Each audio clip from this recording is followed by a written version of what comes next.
Maraming salamat, Mr. Speaker. Mr. Speaker, my dear colleagues, at sa lahat ng ating kababayang nanonood, tumitindig ang representasyong ito sa botong yes dahil naniniwala tayo na dapat nang litisin si Vice President Sara Duterte sa lalong madaling panahon sa ngalan ng hustisya para sa taong bayang ninakawan at pinagtaksilan. Umupo tayo ng 8 hearings nitong nagdaang 2 buwan at binaybay ang mga aligasyon laban sa Vice Presidente.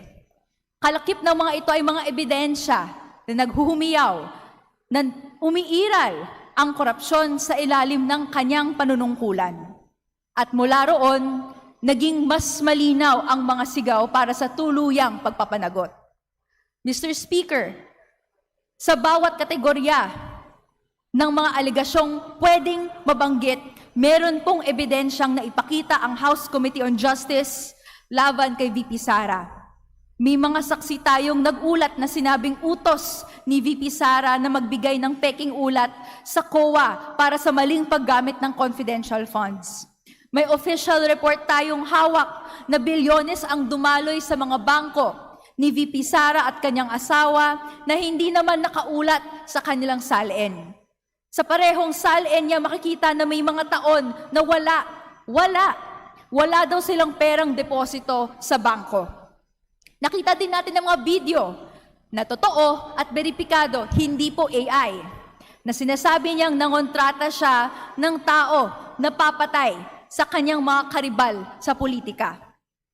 At sa bawat oportunidad na hiniling natin kay VP Sara na ibigay ang kanyang panig, hindi siya nagpakita ni isang beses. Mr. Speaker, sigurado ako, marami sa mga nanonood, may mga kakilalang may mga kinaharap na kaso o kaya ay nakakulong. Bilang karaniwang mamamayan, batid natin ang bigat ng sistemang dapat magbigay ng hustisya para sa lahat.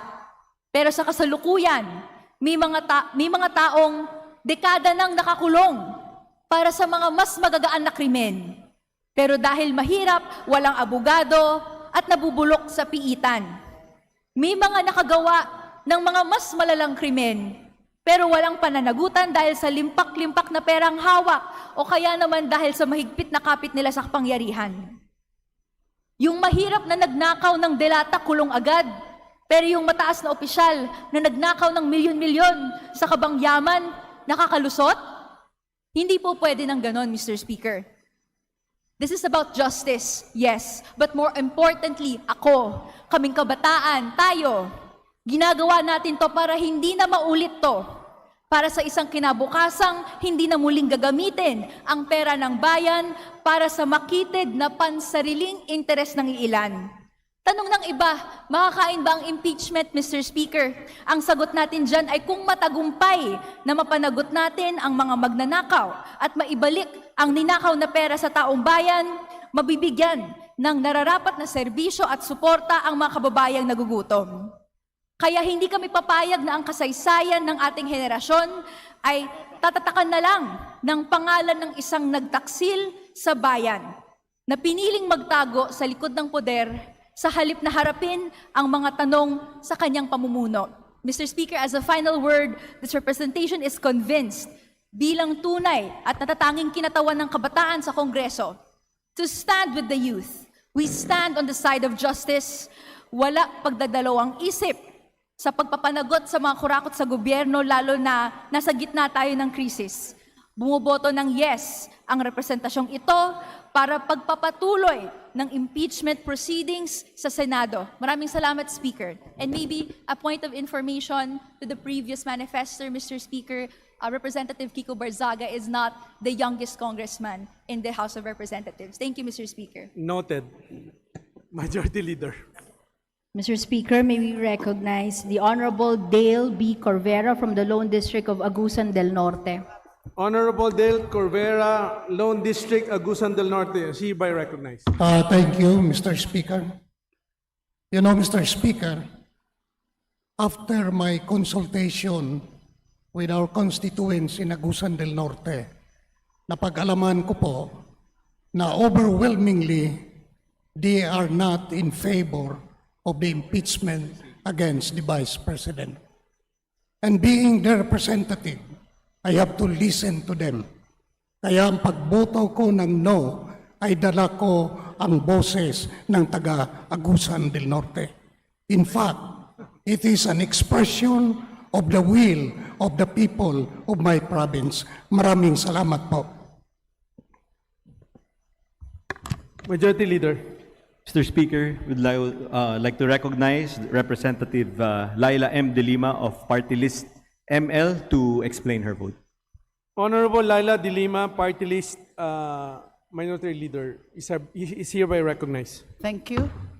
Mr. Speaker, distinguished colleagues, isang mariing oo ang akin pong boto upang pagtibayan ng resolution at articles of impeachment na isinumite ng Committee on Justice. The committee received voluminous documentary evidence, heard testimonies, examined audit findings, reviewed certifications from government agencies, and evaluated sworn statements and financial records. And after all these proceedings, the committee found probable cause and approved the articles of impeachment. Mr. Speaker, mga kasama, malinaw nakita natin sa mga pagdinig. We saw evidence of misuse and abuse of confidential funds amounting to hundreds of millions of pesos. We heard testimony regarding questionable disbursements, fictitious identities, and liquidation documents with indications of falsehood and falsification. We examined evidence of unexplained wealth and billions in suspicious and covered transactions that are manifestly disproportionate to declared and known lawful income. And we confronted deeply disturbing threats and inflammatory rhetoric that target not only ranking public officials but attack the very heart of our constitutional order. Taken together, hindi po ito mga mababaw na paratang lamang. Hindi po ito mga isolated or random incidents lamang. These are patterns of bad behavior.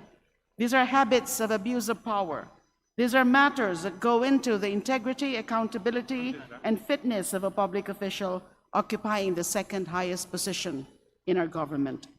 Mr. Speaker, let us also be clear. Impeachment is not political persecution. It is not a partisan activity.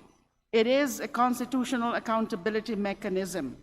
Mawawalan ng saysayang mandato at diwa ng pananagutan na nasa konstitusyon kung matapos makita ang ebidensya at magpasya sa komite na may sapat at makatwirang dahilan upang umusad ang proseso, ay basta-basta na lang ihinto sa kapulungang ito ang gulong ng hustisya at pananagutan.